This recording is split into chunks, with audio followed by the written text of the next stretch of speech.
Hey everybody! So I thought today was the perfect day to make a quick video about my top tips for staying safe in extreme heat when you need to go for a hike. So I am based in Arizona, specifically in the Sonoran Desert, where temperatures really skyrocket, kind of starting in May. But in July and August, you're really hard pressed to find a day that doesn't exceed 100. So there's a handful of ways to still go hiking and be safe, and I'd like to share those ways with you all. Each year we see so many deaths and heat-related injuries, and there are plenty of ways to avoid all of that. So follow along and I'll give you all the good stuff. Not necessarily B-roll, but just supplemental. This would probably be mostly. So tip number one is to start early. If you have a long day ahead of you, that means you need to start in the dark. If you have a short hike, you're still going to want to start pretty early. It's about 5:30 right now, and you can see the sun is starting to come up, and it's already almost 90 out. So you want to get a super early start so that you can be done doing whatever hike you're going to do by 11 at the very latest. Usually 11 is when the real heat of the day begins. We're talking 105 to 115. So start early, play it safe, become a morning person when it comes to summers in the desert. Tip number two, have lots and lots of water. And when you think you have lots of water, bring more water. So they say roughly you want 1 liter of water per hour that you're going to be out. And I find that that's like a bare minimum, especially if you're a heavy sweater. So the other consideration when you're thinking about hydration and bringing water is that you need electrolytes. So I try to play it that for every hour I'm going to be out, I use a half serving of electrolytes. And for electrolytes to work really efficiently, you need them to have sugar. It's super important for the absorption of all of those minerals. So hydration is not just water, but also electrolytes. And this is one of the most important things. So always bring loads of water, and don't just bring it, drink it. Tip number three, sun protection. So for those of us who live in the desert, we don't just wear these big hats to look super sexy, but we wear them for sun protection. It's amazing what a big brim can do. We also wear long sleeves that cover our hands.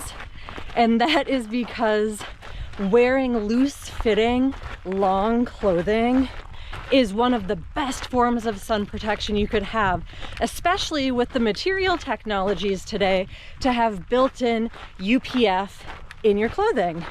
So some of you like sunscreen, and that's perfectly fine in the desert. It's a good thing, but do be advised that you're gonna sweat a lot. And so while sunscreen's great, you still are gonna wanna actually cover your body with fabrics in order to mitigate the burn.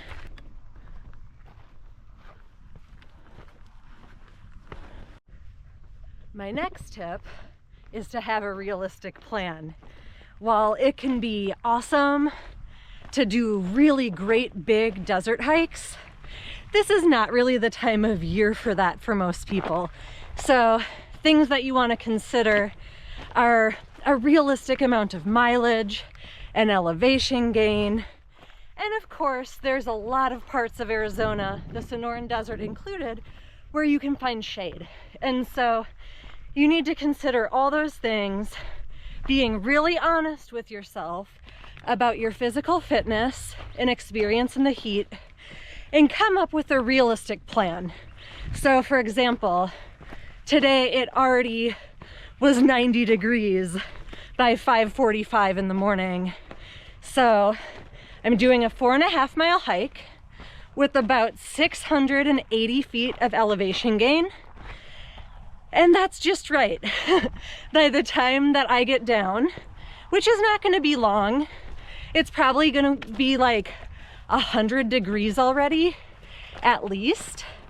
And so it's gonna kind of physically be more like I'm doing a 7-mile hike, just because of the toll that can take on your body. So even if you're really used to the heat, generally in summer in the extreme heat, you're gonna cut back somewhat on those miles and the elevation profile that you're looking to do.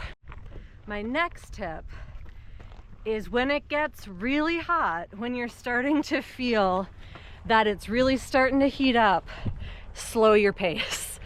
Nobody is trying to race in the desert. Nobody is going super fast. And one of the best ways that you can avoid overexertion, which can lead to terrible things in the heat, is to slow it down. And I mean, with views like this, that's no problem. Just stop a little bit more frequently to soak up the beautiful sights and appreciate everything as you're meandering up or down a trail. So slow it down, breathe, take it in, and appreciate the moment. That's what the desert's truly all about. Well, my next tip is to listen to your body. Some days you wake up and you just don't feel like hiking, even if you've made the best plan of all time. When it comes to extreme heat, listen to that feeling and maybe think about doing your hike on a different day. And then also when it comes to listening to your body, that means if you are a mile deep and feel like it's going rough and like you maybe need to turn around, turn around. It's so much better and smarter and wiser to turn around early than to turn around because shit is hitting the fan. So you really want to pay attention to how you're feeling physically and mentally and make the best judgment calls based on that. You know, nobody wants to have to call search and rescue, and nobody wants to get a heat injury. So just always be a little bit mindful of what your body is telling you and listen to that. My next tip might seem really basic, and it also falls in line with leave no trace. But this next tip is let somebody know your plan. In case the worst does happen, or in case there's a lesser grade emergency, let somebody know your plan so that if you're not back home by a certain time, or this or that, somebody has your back. Somebody knows to call the authorities to check on you. Somebody knows where you should be. This is just super basic stuff. And you know what? If you say, I don't have any friends, I don't have anyone in state who would care, then I'm going to recommend use social media. Let somebody know what you're doing on social media, even if that is just some kind of status update. It's so important. And this is like just so basic that we can't have people getting hurt or dying because they haven't told anyone their plan. So let somebody know your plan no matter what. All right, guys, now for the tip. Literally nobody listens to, it seems like. That is hands down the easiest to follow. If you are not used to hiking in the heat, do not plan a vacation and come down to the desert or the Grand Canyon or anywhere super, super extremely hot and plan to go hiking. I know that that can suck, but most of the people that have real serious heat injuries, heat emergencies, or die because of heat are people from out of state who plan this kick-ass summer trip to go hiking in the desert. And that just isn't smart. So unless you have experience hiking in the heat, unless you've heat trained, probably just avoid going for hikes in the extreme heat. There's a better time of year to do it, winter, for example, but summer ain't it. So if you don't have that experience, skip the hiking.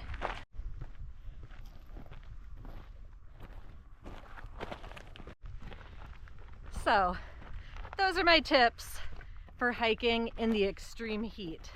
None of them are very groundbreaking. They really just use common sense. The rewards of hiking in the extreme heat are magnificent. It's absolutely beautiful. It's amazing to see these places during a time of year when not many people see them. There's so much life happening in the desert during the extreme heat times. And something I guess that you could guess, but maybe that people don't really know, is you essentially feel like you have the whole entire desert to yourself. Nobody is out hiking. And that is a really cool thing. Now, all that being said, I'm not recommending any of you hike in extreme temperatures. This is a definitive risk, and you need to use risk assessment to make that choice for yourself, whether or not you're going to hike in extreme temperatures. So take all these tips and do with them what you will. For me, I'm gonna keep hiking in the extreme heat. I love it.